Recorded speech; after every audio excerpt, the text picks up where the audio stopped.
weekly sing-along at Parkwood House Nursing Home in Plymouth. It's been Ruby's home for 2 years.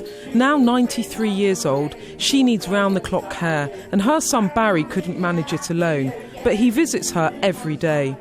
And I'm on a pension, so it is a bit hard. It is a bit hard to keep her happy. They could do a bit more, the government, couldn't they? But it's a struggle.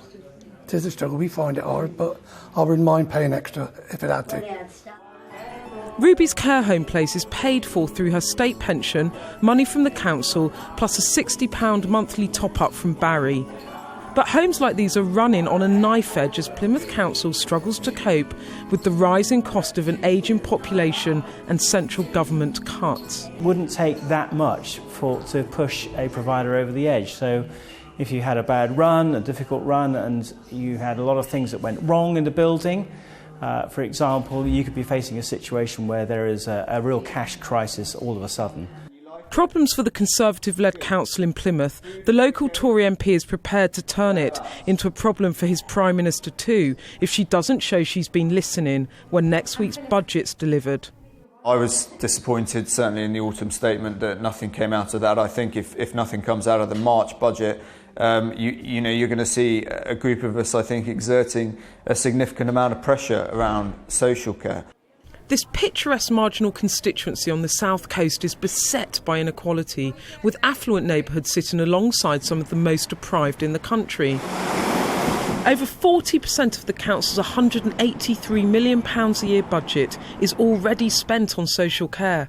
Up and down the country, local authorities like Plymouth are trying to raise council tax bills as much as they can to try and plug the funding gap for social care.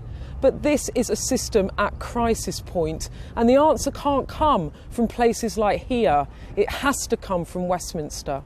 This week, Plymouth Council voted through the biggest tax rise in 8 years. The proposed overall level of council tax increase for Plymouth City Council for 2017-18 is 4.49%.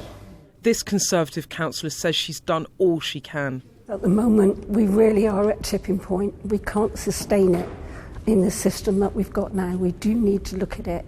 But I think initially we would like an upfront payment to help us through the initial gap, but that's just going to be a sticking plaster unless we do that full-scale reform.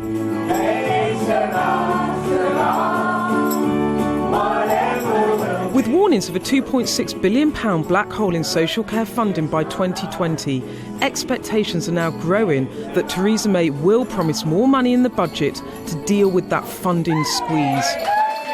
A Prime Minister who says she wants to build a country that works for all. What she does on social care next week will be her chance to offer up a real helping hand. Beth Rigby, Sky News, Plymouth.